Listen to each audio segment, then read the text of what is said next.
de ce mur de la mort qu'il est en train de construire. Nous devons dénoncer encore et encore.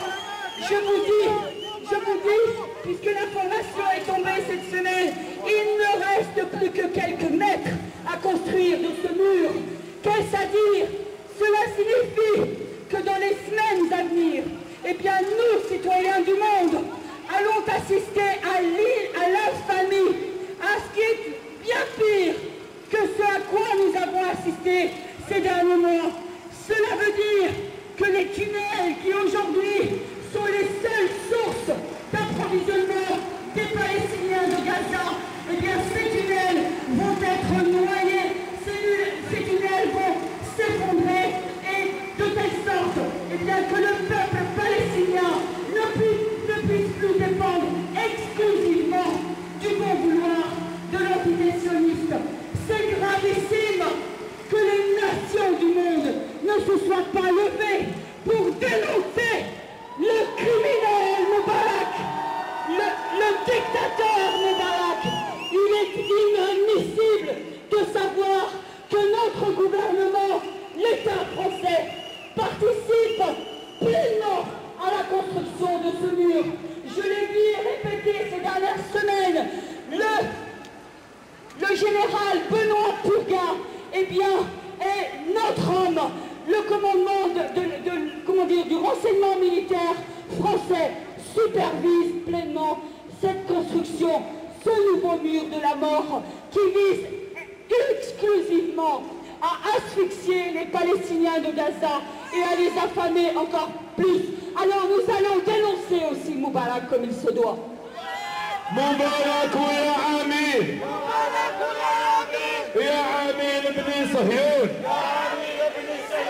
مبارك ويا Aussi sur ce mur c'est pas seulement 30 mètres de métal, d'acier fait spécialement pour résister aux bombes qui s'enfoncent 30 mètres sous terre. Non, ce mur est secondé du côté de Gaza par une canalisation géante qui s'enfonce 18 mètres sous le sol sur toute la longueur et qui va prendre l'eau de mer, sachant que ça se trouve que cette canalisation est posée à quelques mètres en dessous du niveau de la mer.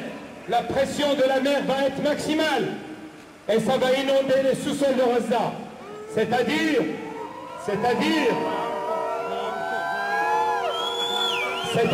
que la nappe phréatique, que les eaux souterraines, non écoutez s'il vous plaît avant, c'est-à-dire que la nappe phréatique de Gaza, qui est la seule source d'eau de Gazaoui, elle va être contaminée par le sel et sera tout simplement inutilisable.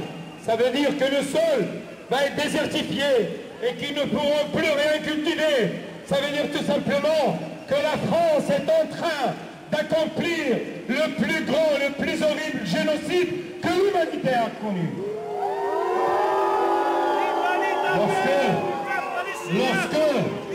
Lorsque tout le gouvernement français a assisté il y a 3 jours à ce dîner de la honte, à ce mur de lamentation, lorsque tout le gouvernement a assisté en disant que jamais, jamais, jamais il ne faudra permettre le génocide, eh bien à ce moment-là, un général français était en train de fermer le cercueil sur 1,5 million de Gazaouis. Il était en train d'exterminer, de mettre la dernière pierre pour exterminer définitivement le peuple de Gaza. Est-ce que ça veut dire, est-ce que les mots qui ont été prononcés dans le dîner du Christ veulent dire qu'aujourd'hui, les Palestiniens, parce qu'ils ont comme ennemis en face d'eux, les Juifs, doivent mourir?